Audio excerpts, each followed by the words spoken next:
सिद्धार्थ उस छप्पर वाले घर से निकलकर कार्तिक के साथ दूसरे घर में पहुंच गया था। और जब वो अंदर घुसा तो उसे बहुत तेज बदबू आनी शुरू हो गई थी। वो बदबू बिल्कुल वैसी थी जैसे मरने के बाद डेड बॉडीज की होती है। सिद्धार्थ ने कार्तिक से इस बारे में कोई सवाल नहीं किया और उसने अपनी नाक बंद कर ली थी। उसके बाद जब वो कार्तिक के साथ एक कमरे के बाहर पहुंचा और कार्तिक ने उस कमरे को खोला तो सिद्धार्थ की आंखें फटी की फटी रह गई थी। उसके सामने एक बूढ़ी औरत लेटी हुई थी जिसके पूरे शरीर पर जगह जगह घाव थे और उससे मवाद टपक रही थी। और सिद्धार्थ की नाक में जो बदबू घुसी थी वो उसी औरत की बॉडी से आ रही थी। सिद्धार्थ ने जब ये देखा तो उसे उल्टी आ गई थी और वो बहुत तेज वहां से भागता हुआ बाहर निकल गया था और बाहर आकर उबकाई करने लगा था। सिद्धार्थ को बाहर भागता देखकर कार्तिक भी उसके पीछे पीछे दौड़कर बाहर आ गया था। क्या हुआ सिद्धार्थ, तुम भाग क्यों आए? कार्तिक ने सवाल किया। यार कौन है ये? मैंने इतना बुरा शरीर अपने जीवन में कभी नहीं देखा। सड़ी हुई है वो औरत, कहां से उठा लाए इसे? सिद्धार्थ नाक भौं से कोड़ते हुए बोला। ये मेरी नानी माँ है सिद्धार्थ। सिद्धार्थ को नाक भौं से कोड़ता देखकर कार्तिक ने बहुत सर्द आवाज में जवाब दिया और उसका जवाब सुनकर सिद्धार्थ के चेहरे का रंग एकदम से बदल गया था। आई एम सॉरी यार, मुझे आइडिया नहीं था। उस औरत की असलियत जानने के बाद सिद्धार्थ ने कार्तिक के कंधे पर हाथ रखते हुए कहा, कोई बात नहीं सिद्धार्थ, अगर तुम्हारी जगह मैं होता तो मैं भी यही करता। मुझे याद है कैसे मैं तुम्हारे मैले कपड़ों का मजाक उड़ाया करता था और तुमसे सबसे दूर बैठने को कहता था। अगर मैं मैले कपड़ों से भाग सकता हूँ तो तुम एक सड़े हुए शरीर से भागे हो। मुझे इस बात का तनिक भी गुस्सा नहीं है। कार्तिक ने सिद्धार्थ की ओर देखते हुए कहा। उसकी आंखों में अतीत में की गई गलतियों की वजह से पश्चाताप के आंसू थे। जो बीत गया है कार्तिक, उसके ऊपर चर्चा करना खुद को कष्ट देने के जैसा होता है। मैं भूल गया हूं उस चीज को, अब तुम भी भूल जाओ। सिद्धार्थ ने कार्तिक के कंधे पर हाथ रखते हुए कहा और फिर आगे बोला, कैसे कब हुआ इन्हें ये सब? सिद्धार्थ कार्तिक के नानी के बारे में जानना चाहता था। नहीं पता, मुझे जब से इनके पास भेजा जाने लगा तब से मैंने इनको ऐसे ही देखा। शायद इनके किसी गलत काम का नतीजा होगा ये। लेकिन क्या करे सिद्धार्थ, नानी जो होती हैं वो माँ की माँ होती हैं।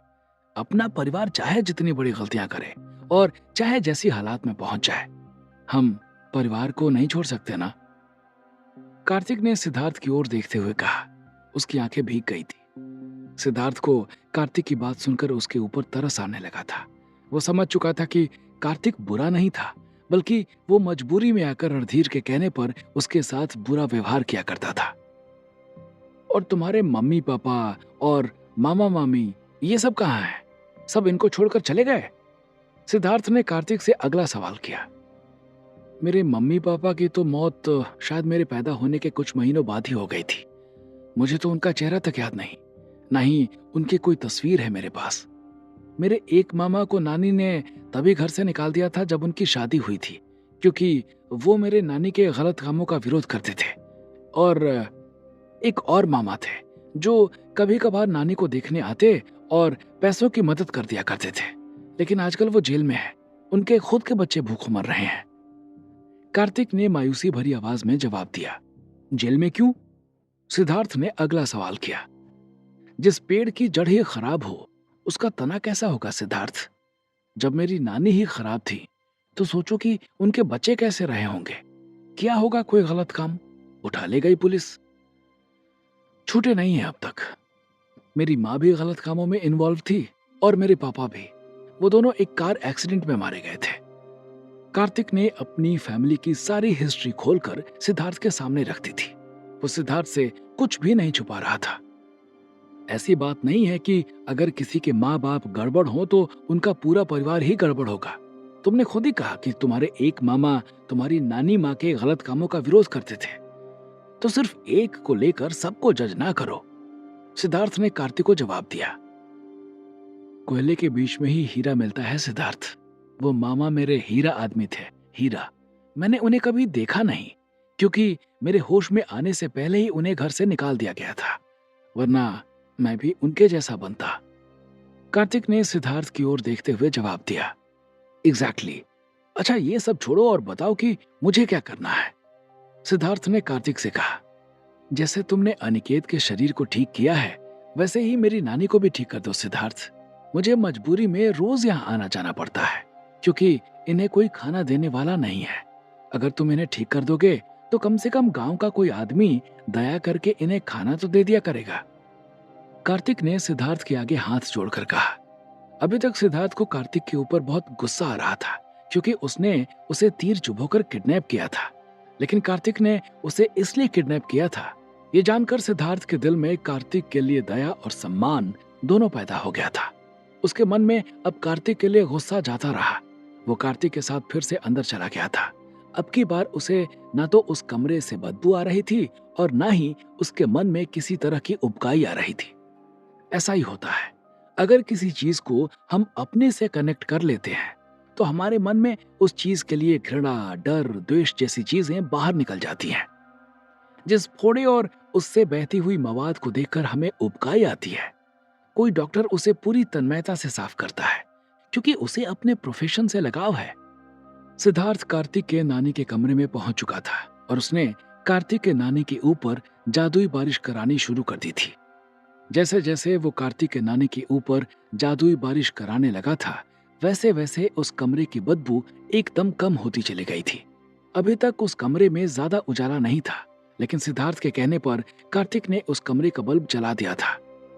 बल्ब जलाने के बाद कार्तिक अब अपनी आंखों से अपनी नानी को ठीक होते देख रहा था। उसे यकीन नहीं हो रहा था कि जिस रोग को राजस्थान के अच्छे डॉक्टर नहीं सही कर पाए थे, उस रोग को सिद्धार्थ ने चुटकियों में ठीक कर दिया था।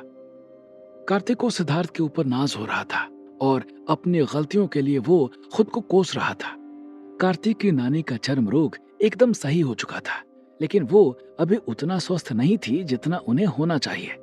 सिद्धार्थ ने कार्तिक से एक गिलास मंगाया और उसके बाद उसमें जादुई बारिश कराकर पानी भर दिया था और उसके बाद उस गिलास से 2 घूंट पानी कार्तिक के नानी को पिला दिया था। उस पानी को पीने के बाद कार्तिक की नानी खुद को स्वस्थ महसूस करने लगी थी। वो खुद उठकर बैठ गई थी और अपने हाथ पांव देखने लगी थी। कार्तिक, मैं ठीक हो गई बेटा, कार्तिक की नानी ने लड़खड़ाती हुई जुबान में कहा और फिर वहां खड़े सिद्धार्थ के कदमों में लेट गई थी। उन्होंने सिद्धार्थ को कोई डॉक्टर समझ लिया था जिसने उन्हें ठीक कर दिया था। सिद्धार्थ को कार्तिक के नानी को ठीक करने में करीब आधे घंटे का समय लगा था। वो उन्हें ठीक करने के बाद बाहर आ गया था। बाहर आने के बाद वो बाहर पड़ी एक खाट के ऊपर बैठ गया था और वहां से पश्चिम ओर ढल रहे सूरज को निहारने लगा था। कार्तिक भी उसके बगल में आकर बैठ गया था और वो भी सूरज की ओर देखने लगा था। कितना सुरमई नजारा है ना। मुझे यकीन नहीं था कि ये ढलता सूरज मेरी जिंदगी में बदलाव लेकर आएगा, कार्तिक ने सूरज की ओर देखते हुए कहा। कार्तिक के इतना कहने पर सिद्धार्थ ने सिर्फ करके जवाब दे दिया और उसके बाद कार्तिक से बोला, मुझे तुम पर भरोसा है कार्तिक, लेकिन फिर भी मैं कहना चाहता हूं कि मेरा ये राज किसी के सामने ना खुले, वरना मैं फंस जाऊंगा। बड़े बड़े माफिया डॉन और देश के राजनेता मेरे पीछे पड़ जाएंगे, जबकि मेरा असली उद्देश्य कुछ और है। सिद्धार्थ कार्तिक से राज छुपाने की गारंटी चाह रहा था। तुमने मेरे लिए इतना सब कुछ किया है सिद्धार्थ, मेरे संबंध भी तुम्हारे साथ बहुत अच्छे नहीं रहे, उसके बावजूद तुमने मेरी मदद की, मेरी नानी को इतने बड़े दलदल से बाहर निकाला। अब अगर मैं तुम्हारे साथ गद्दारी करूंगा तो मुझे भगवान मेरी नानी की सजा से भी बड़ी सजा देगा। कार्तिक ने सिद्धार्थ की ओर देखते हुए कहा, मुझे तुम्हारे ऊपर पूरा भरोसा है कार्तिक, सिद्धार्थ ने मुस्कुराते हुए कहा और फिर आगे बोला, वो वीडियो। सिद्धार्थ अपने सामने ही कार्तिक से वो वीडियो डिलीट करवाना चाहता था, वो जो कार्तिक ने अनिकेत के यहाँ रिकॉर्ड किया था। वो वीडियो, वो तो मैं तुम्हारे सामने ही डिलीट कर देता हूँ। इतना कहकर कार्तिक ने अपना फोन निकाला और वो वीडियो डिलीट करने जा ही रहा था कि तभी उसका फोन बजा और जैसे ही कार्तिक की निगाह नंबर पर गई कि उसके होश उड़ गए थे। फोन रणधीर का था। जब रणधीर को यह पता चला कि उसके बाप ने योगेंद्र सिंह के घर से पैसे चुराए हैं और एक आदमी को मार दिया है, तो उसे अपने बाप से नफरत सी हो गई थी।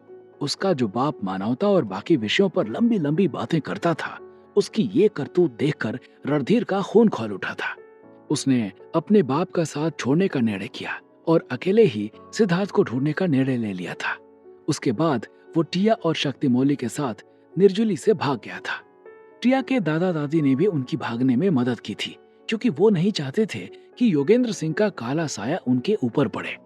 जब रणधीर और टिया भागे तो उनके पास कुछ ही पैसे थे और वो अरुणाचल प्रदेश में रुक भी नहीं सकते थे, क्योंकि यहाँ पर वो आराम से ढूंढे जा सकते थे।